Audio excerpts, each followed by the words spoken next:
9 নম্বর প্রশ্ন, গুরুত্বপূর্ণ প্রশ্ন। বলছেন, আসসালামু আলাইকুম শেখ। ওয়ালাইকুম আসসালাম রহমতুল্লাহ। আমার শ্বশুর বাড়িতে আমার শাশুড়ির সাথে কোনোভাবেই যদি না পড়ে, এই পড়ে ভাষাটি বুঝি না, হয়তো আঞ্চলিক ভাষা লিখেছে, আমাদের এলাকায় না বনে, ওর সাথে বনছে না। কোনটা বলেন আপনারা? বনছে না। জি, বনছে বা বনছে না, না পড়ে মানে বনছে না, ওর মিল হচ্ছে না। আমার স্বামীর কোনো ভাই নেই, 2 বোন। আমার স্বামীর বোনের 2টি সন্তান আমার শাশুড়ির কাছে আছে। ওই যে স্বামীর বোনের সন্তান আছে, সেটা বোঝা হয়ে যাচ্ছে, এই বোনের কাছে থাকে, আমার শাশুড়ির কাছে থাকে। আমার শ্বশুর বাড়িতে সব মিলিয়ে থাকতে সমস্যা হচ্ছে। এমন অবস্থায় আমি আমার স্বামীর সাথে আলাদা বাসায় থাকতে চাচ্ছি, এমনকি বাড়িতে আলাদা খেতে চাচ্ছি, মানে ও সবার সাথে তো খাবে না।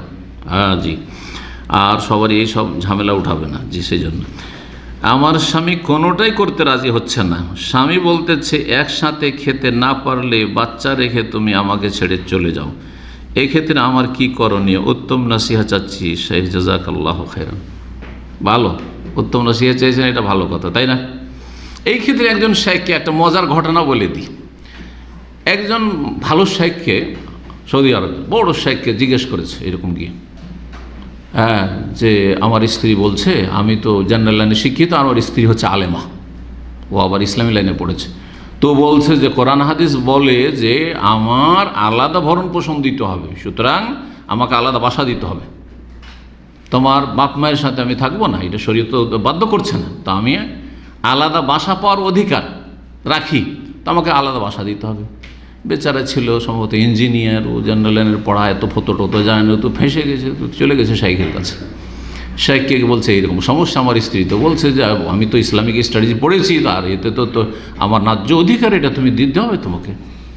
তখন শেখ বলছে যে ঠিক আছে, ওর অধিকার আছে, ওকে বলো যে ঠিক আছে, এটা তোমার অধিকার আছে, তুমি যদি বলো যে আলাদা বাসায় থাকবো, তোমাকে আমি বাসা ভাড়া নিয়ে দেবো, কিন্তু আরেকটা কথা তোমার স্ত্রীকে বলে দিও যে যেটা তোমার অধিকার, সেটা হচ্ছে তোমার অধিকার 2, 3, 4 বিয়ে করার আছে।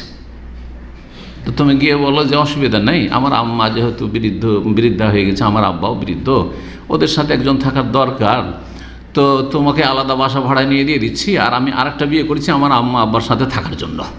এই কথাটা গিয়ে বলো, তোমাকে বাসাও দিয়ে দিচ্ছি, ওটা তোমার অধিকার, তুমি পেয়ে গেলে, আর আমার অধিকার হচ্ছে যে আরেকটা আমি বিয়ে করছি। এই কথা বলতে ওই মহিলা বলছে যে না না না না, ওটা দরকার নেই, ওটা দরকার নাই, ওটা করতে হবে না, অসুবিধা নেই, তোমার আব্বার সাথে থাকবো, তোমার আম্মার সাথে থাকবো, অসুবিধা নেই।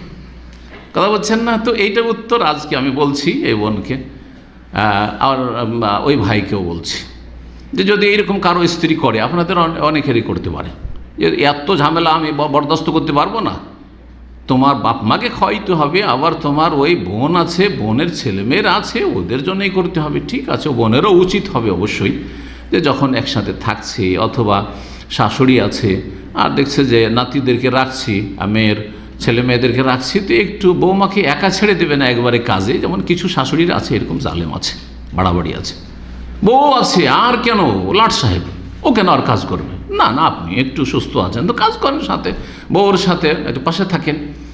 আর বোন ননদগুলো কাজই করতে চাই না, ওটাও করতে হবে, ওটাও উচিত যে তোমরা এখানে যখন আছো, হ্যাঁ, তো তোমরাও কাজ করবে, সহযোগিতা করবে, এটাও হইতে হবে, ব্যালেন্সটা ঠিক থাকতে হবে।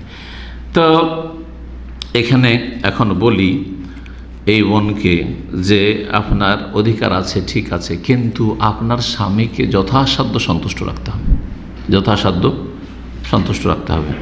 আর আপনি যদি আলাদা এইভাবে জবরদস্তি করে থাকতে চান, তাহলে আপনার স্বামী তো সন্তুষ্ট হবে না, তার স্বামী অসন্তুষ্ট থাকলো। আর একজন নেক স্বামী কখনো সন্তুষ্ট হবে না ওর বাপ মা কষ্ট পেলে, আমিও কখনো হইতে পারি না, আমার আব্বা আম্মা কষ্ট পাবে, আর আমি এরপর সন্তুষ্ট থাকবো যে অসুবিধা নেই, তুমি যখন বলছো আলাদা বাড়ি, তো আলাদা বাড়ি, আলাদা খাওয়া দাওয়া তো আলাদা খাওয়া, অথচ তাতে আমার আব্বা আমার কষ্ট হবে, তাদের দেখাশোনার বিকল্প কেউ নেই। বিকল্প আছে, ঠিক আছে, বিকল্প আছে, ঠিক আছে। তো এই জন্য আপনাকে নসিহত করব যে ধৈর্য ধারণ করুন, সবুর করুন, এবং দুনিয়াটা হচ্ছে ঋণ, কথা মনে রাখেন, এটা একটা নসিহত। দুনিয়া হচ্ছে কি? ঋণ। ঋণ ঋণ দিলে কি করতে হয়, বা ঋণ নিলে পরিশোধ করতে হয়।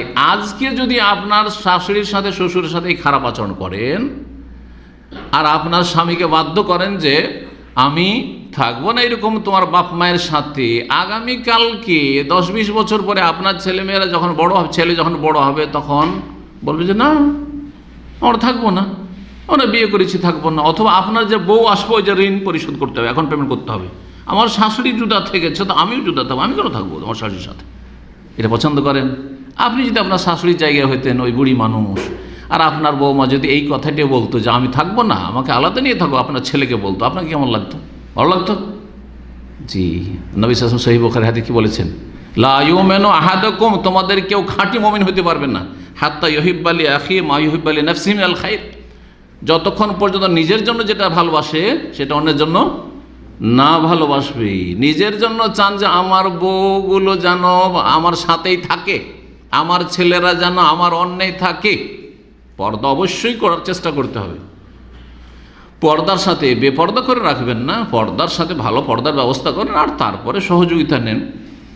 তো আর একসাথে জয়েন্ট ফ্যামিলিতে যদি থাকেন তো জয়েন্ট ফ্যামিলির যে ক্ষতিকর দিকগুলি আছে সেগুলি থেকে বেঁচে তারপরে জয়েন্ট ফ্যামিলিতে থাকেন। আর ক্ষতিকর দিকগুলি, শরীয়ত বিরোধী কাজ করবেন জয়েন্ট ফ্যামিলিতে থেকে, পর্দার 12টা বাজিয়ে দেবেন, গর্দা উড়িয়ে দেবেন, এইরকম করে জয়েন্ট ফ্যামিলিতে থাকা ভালো কাজ নয়। আমাকে কিন্তু অনেকেই একটা বক্তব্য আলোচনা করতে বলেছে এই গত সপ্তাহগুলিতে, যে জয়েন্ট ফ্যামিলির উপকারিতা অপকারিতা সম্পর্কে আলোচনা করেন। খুব গুরুত্বপূর্ণ এই পয়েন্ট, আল্লাহ যেন তৌফিক দান করেন।